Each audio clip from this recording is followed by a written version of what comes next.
Jadi begini, kalau nikah itu tidak harus memaksakan persis seperti yang dipraktikkan Rasulullah SAW.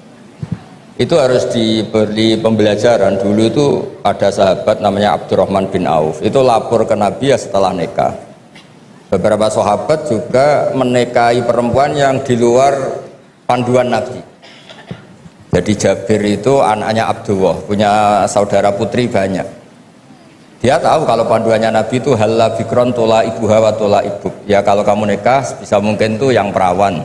Karena perawan itu masih lucu. Kalau sudah mama kan wah garang misalnya. misalnya. Tola ibuha itu bisa lucu, bisa mula abah. Kalau mama diajak mula abah kan mintanya mahal-mahal. Kalau masih perawan mungkin balon 10.000 sudah cukup gitu. Dan Nabi memang ngendikan halla bikron tola ibuha wa tola ibak.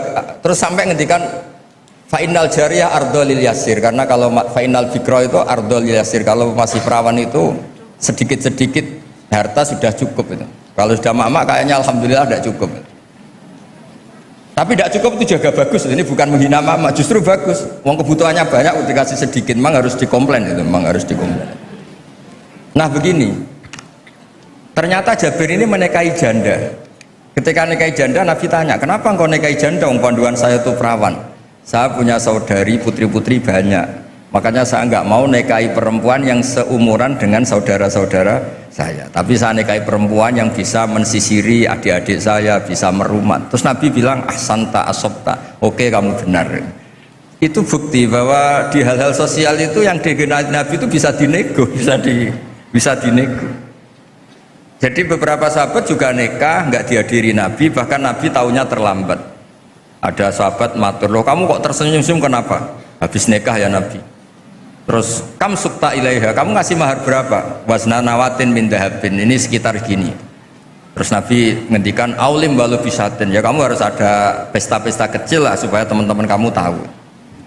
Jadi selalu ada ketidaksempurnaan dalam nikah. Yang penting itu sah. Itu harus dilatih berkali-kali. Karena kalau nggak dilatih itu dikira syarat-syarat ideal atau kesunatan dikira itu syarat apa? Sah. Misalnya a'linu hadar nikah wadribuhu biduf waf'aluhu fil masjid. Nikah itu harus dimaklumatkan, lakukan di masjid dan pakai terbang. Itu sahabat tahu semua, ulama tahu semua.